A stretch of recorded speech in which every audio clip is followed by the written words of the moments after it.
नमस्कार दोस्तों। आज हम बात करते हैं अधिगम या सीखने के सिद्धांत के बारे में। Theories of learning. हम कैसे सीखते हैं? सीखने की प्रक्रिया में किन किन तत्वों का समावेश होता है? सीखने की प्रक्रिया कैसे उत्पन्न होती है?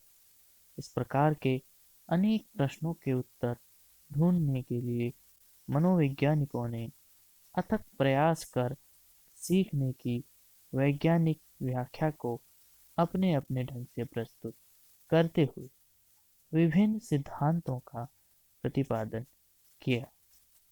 अधिगम के इन सभी सिद्धांतों में सीखने से संबंधित तीन मूलभूत प्रश्नों: पहला, व्यक्ति क्यों सीखता है? दूसरा, व्यक्ति कैसे सीखता है?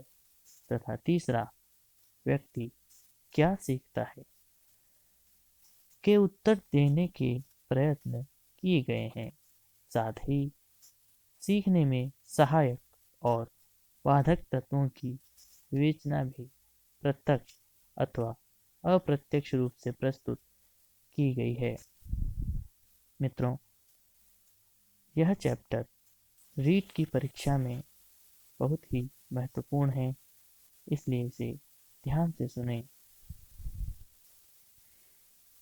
यद्यपि सभी सिद्धांत सीखने की प्रक्रिया की ही व्याख्या प्रस्तुत करते हैं, परंतु इनमें कुछ मूलभूत अंतर व समानताएं हैं जिनके आधार पर सीखने के सिद्धांत मोटे तौर पर दो श्रेणियों में वर्गीकृत किए गए हैं।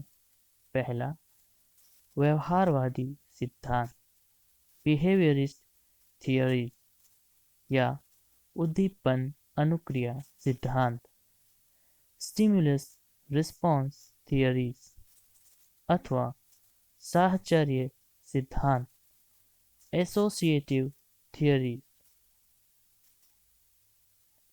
दूसरे सिद्धांत की बात करते हैं,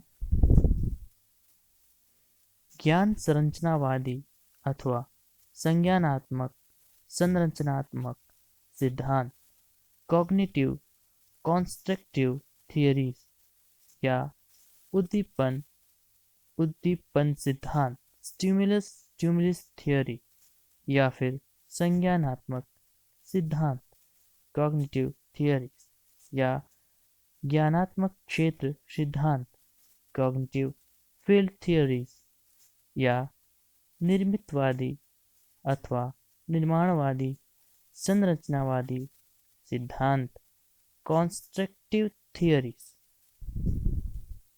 दोस्तों, इन्हें आप 2 या 3 बार सुनेंगे तो आपको सीखने के सिद्धांत जो मुख्य रूप से 2 श्रेणियों में वर्गीकृत किए गए हैं, व्यवहारवादी और संज्ञानात्मक संरचनात्मक सिद्धांत, ये पूरी तरीके से याद हो जाएंगे तथा इनके विभिन्न नाम भी आपको याद हो जाएंगे। अधिगम के व्यवहारवादी सिद्धांत की बात करते हैं। इन सिद्धांतों के अनुसार अधिगम उद्दीपक अनुक्रिया यानी कि स्टिमुलस रिस्पॉन्स के संबंध के रूप में व्यक्त होता है। जब भी प्राणी के सामने कोई समस्या आती है जिसे उद्दीपन कहा जाता है, मतलब प्रॉब्लम इज स्टिमुलस, तो जब कोई समस्या आती है तो वह उसके समाधान के लिए भिन्न भिन्न अनुक्रियाएं करता है। इनमें से सही अनुक्रिया से उस समस्या का समाधान हो जाता है। अतः आगे आने वाले प्रयासों में भी प्राणी उस समस्या या उद्दीपन के प्रति सही अनुक्रिया करने लगता है तथा बार बार वही समस्या उत्पन्न होने पर वह सही अनुक्रिया के मध्य एक संबंध स्थापित कर लेता है, जिसे सीखने की संज्ञा दी जाती है। व्यवहारवादी सिद्धांत से संबंधित मनोवैज्ञानिकों के मध्य इस प्रश्न पर मतभेद जरूर हैं कि उद्दीपन तथा अनुक्रिया के बीच संबंध कैसे स्थापित होता है। कुछ मनोवैज्ञानिकों का विचार है कि यह संबंध पुनर्बलन यानी कि रीइंफोर्समेंट के आधार पर होता है। इनके अनुसार अनुक्रिया यानी कि रिस्पॉन्स करने के बाद जब व्यक्ति को किसी प्रकार का पुनर्बलन मिलता है तो इसका सकारात्मक प्रभाव पॉजिटिव इम्पैक्ट व्यक्ति पर पड़ता है और वह स्टिमुलस यानी कि उद्दीपन के साथ सही अनुक्रिया को सीख लेता है। इस प्रकार के सिद्धांत को उद्दीपन अनुक्रिया पुनर्बलन सिद्धांत कहा जाता है। इस श्रेणी में थॉर्नडाइक, स्किनर, पावलोव, हल और मिलर आदि के सिद्धांतों को रखा गया है।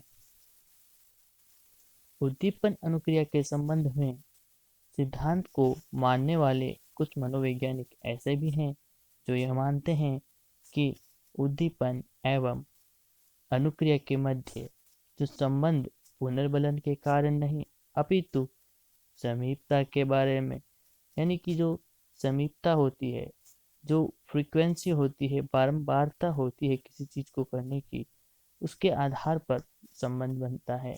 उनका मत है कि जब उद्दीपन और अनुक्रिया एक दूसरे के साथ साथ घटित होते हैं और ऐसा बार बार होता है तब इन दोनों में स्वतः ही एक संबंध स्थापित हो जाता है जिसे सीखने की संज्ञा दी जाती है। इस प्रकार के सिद्धांत को उद्दीपन अनुक्रिया अपुनर्बलन सिद्धांत stimulus response non reinforcement theory कहा जाता है। इस श्रेणी में गुथरी, वॉटसन एवं एस्टस आदि के सिद्धांतों को रखा गया है।